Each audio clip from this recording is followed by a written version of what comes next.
This story is brought to you by the month of LURVE. The month of LURVE. Chapter 2. The sounds echoed through the coffee house, the reverberating bass line matched with scintillating synth melodies. Over the top of the music, Lyra's slightly scratchy voice shouted out free associated nonsense, flowing from one idea to the next in a staccato rhythm that counterbalanced the beat. Windy Wander stood at the back wall, bobbing up and down in time with the music. Next to her, Bon Bon watched the musicians with a pensive frown. The song came to a close, and Lyra took a bow to scattered applause and cheers from the ponies watching. Windy pounded her hooves against the floor enthusiastically. "And for our next number, we're gonna go with something slower. Something for a special some pony out there." Lyra winked at the two ponies standing along the back wall, and raised a hoof to signal her bandmates. The drummer's sticks clicked together to count off, and the music started again, this time more subdued. Lyra's lyre floated up, a cord running from it to the amplifier, and a twisting melody rang out. "Oh gosh," Windy said. "She'd been working on this for ages. I think this is the first time they've tried it live." "Did they do anything less noisy?" Bon Bon asked. Lyra looked across the room at her with a smile, and Bon Bon raised a hoof slightly in acknowledgement. "Oh, it does take a bit to get used to." Windy's wings fluffed up and out. "But the harmonies they use are really rather sophisticated, and technically speaking, they're all really good. I mean, listen to the unconventional syncopation of the drums. And Lyra. Gosh, Lyra." Bon Bon rolled her eyes. "Yes, it's hipster music, I get that. Do they normally have this many ponies show up?" I guess. They're getting a bit of a reputation in certain circles, I think." Bon Bon nodded. "Not bad." Her eyes drifted to the stallion wearing shades behind the keyboard. "Not bad at all." "Did I mention Lyra writes most of the music herself?" Windy asked, shifting back and forth on her hooves. "She's in the musical program at PCGSU." "Only like 30 times, Bon Bon griped. "Oh, I think you're right, though." Bon Bon raised a hoof to her chin. "I think they could be pretty popular if they'd stop all that avant-garde nonsense and go mainstream." "What do you mean?" Windy asked. Bon Bon didn't say a word, but a small smile flitted across her face. Bon Bon marched straight down the streets of Ponyville, heading for the market square. She ignored other ponies milling around, only pausing to glare at any that stepped in her way. A pony mowing his lawn raised one hoof to wave as she stalked by, but she didn't spare him a glance. She frowned as she finally arrived at the market square, looking around at the various carts and stalls set up throughout the open space. On one corner, a building that looked like a giant gingerbread house rose up, a line of ponies extending out the door and around the corner. Across the way, dresses hung in the window of a well-decorated round boutique. Bon Bon ignored those too, doubting anything in this town would compare with the offerings in Canterlot or Manhattan. There was only one thing she was looking for, one pony, and... Her eyes lasered in on the green pony dragging her hooves as she trudged through the square. Bon Bon grit her teeth, but forced her mouth into an artificial smile as she trotted forward to intercept the pony. "Hi," she said, lifting her head and waiting carefully for Lyra's reaction. Lyra glanced up and then away, picking up her pace as she trotted away. "Not now, Bon Bon," she said. Bon Bon blinked. She had to canter forward to catch up with Lyra. "Hold on, you can't just run off." Lyra stopped, causing Bon Bon to bump into her from behind. "Not now. Look, I know I said some things that I regret, but we can talk about it later." "Well, I certainly hope that—" "Wait, later when?" "Later tonight," Lyra said. "Just give me some time, okay? I'll see you at home." Bon Bon shook her head as Lyra walked off, vanishing into a crowd of ponies clustered around a stand. "But," she frowned, "where do you live?" Bon Bon sat curled up on the couch, her head buried under a pillow. She should have been at work by now, of course, but at this point she had already missed the early morning crowd.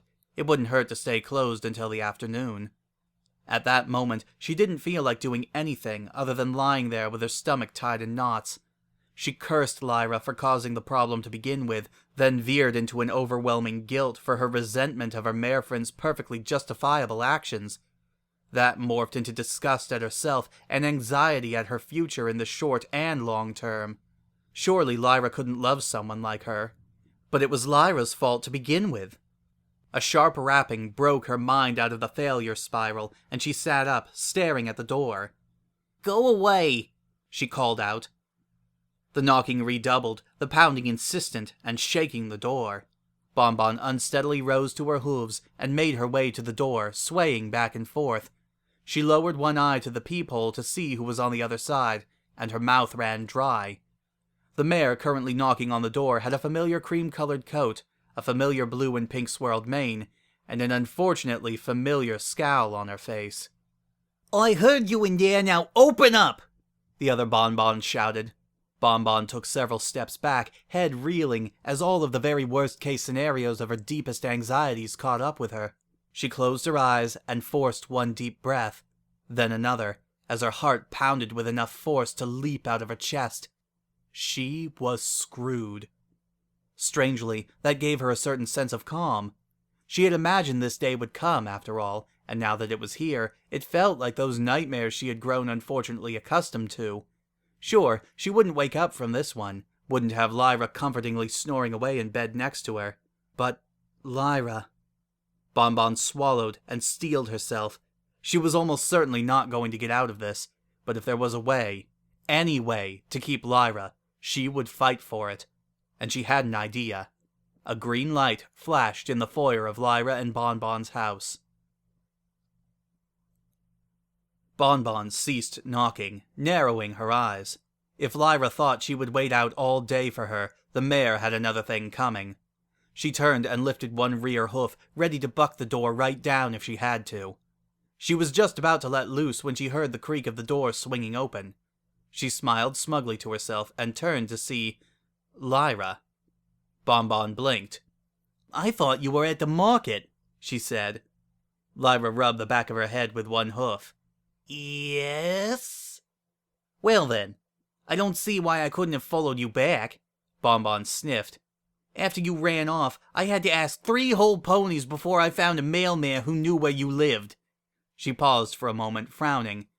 "Incidentally, I can't believe they let ponies like that deliver letters." Lyra's jaw clenched. "She's not... I mean..." Her eyes darted back and forth. "Come in." Lyra reached out to pull insistently on Bonbon's foreleg, dragging her inside and slamming the door shut. "Can I get you anything? Coffee? Tea? Some homemade sweets?" Bonbon scrunched up her nose. "I'll have water. Surely Ponyville can't manage to screw that much up at least." "Nope," Lyra said. "Water. Yes, we have wonderful water." She trotted away to the kitchen, hastily filling up a glass and balancing it on her back. When she arrived in the living room again, Bonbon had already taken a seat on the couch and was looking down her nose at the knickknacks on the fireplace. Lyra stepped forward, before Bonbon could notice the heart-framed portrait of Lyra and Bonbon from their first Hearts and Hooves day in Ponyville. She smiled brightly as Bonbon looked at her with narrowed eyes. "Well?" Bonbon said. Lyra blinked and then awkwardly turned her head to lightly grip the glass in her teeth and set it in front of Bonbon. "Ew," she said. "Use your magic. Why do you always gotta be so weird?" Lyra flushed red and dragged one hoof in a circle on the ground. "Anyways, it's so good to see you again, Bonbon. It's been great catching up, but I've got somewhere to be right..." Her eyes flitted over to the clock. "Right now, so if you'll excuse..." "No, I'm not going anywhere until we talk," Bonbon said firmly. Lyra nodded rapidly. "Sure, yes, let's talk about the magazine article." Lyra winced. "Of course, I'm sure you have questions." "What the book are you thinking?" Bonbon exclaimed. "Where did you even get that picture?" Bonbon rose to her hooves and poked at Lyra in the chest. "You still have a crush on me, is that it? After all this time, you're still pining for me?" Not that I blame you, of course, it's just awfully pathetic. I hope you realize that. Being hopelessly in love with a pony who doesn't even realize you still exist." Lyra's head hung low. Bonbon paused, and Lyra looked up before quietly speaking.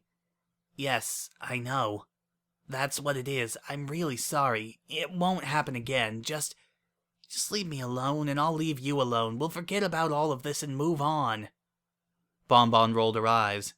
Did you lose your backbone too? She smirked. And I never said we had to leave one another alone. What? Lyra said, feeling a sinking feeling. Maybe I was wrong about you, Bonbon said airily. Maybe you are going places. Maybe this could work after all. Things haven't been going so well for me in Canterlot, primarily because of an insidious and completely unjust conspiracy of confectioners refusing to hire me, and Lyra was shaking her head violently. No. No, no, no, no, no, no, no. Excuse me? No! Lyra cried out. In retrospect, I don't think it will work. Maybe I prefer stallions after all? My mistake. Bonbon's face darkened. You don't truly expect me to believe... Lyra yanked her forward, shoving her towards the door. Actually, maybe I'm already seeing some pony. You know how it is. But it's been a pleasure. I would invite you back, but I'm moving tomorrow, to Van Hoover. Maybe you should look me up there. What? Bonbon cried out. Lyra yanked the door open and made to push the other mare out when she saw a familiar figure turning the corner at the other end of the street. She slammed the door shut again, barely missing Bonbon's muzzle in the process. On second thought, you should go through the back door. I have a lovely garden. Bonbon stamped her hoof. Stop it this instant, she yelled out. Lyra froze, a fake smile plastered on her face. Bonbon trotted to the center of the room and stood with her hooves planted firmly. She glared at Lyra. I am not leaving until you knock it off and we discuss this like reasonable mares. Sweat poured down Lyra's forehead and her mouth opened and closed. She swore she could hear hoofsteps through the door behind her as a pony walked up the path to the house. Lyra's eyes flickered between the door and an angry Bonbon back and forth. Then she heard the creak of the door starting to open and leapt forward as green flames flashed. Lyra opened the door to her home, her head hanging down. Look, Bonbon, I wanted to say... As her eyes came up, she saw two identical ponies waiting for her in the middle of the room, mirror images of one another save for their expressions. The rightmost pony's face was contorted into an expression of open-mouthed shock, while the leftmost pony drew heaving breaths on the verge of bursting into tears. Both of them were Bonbon. To be continued.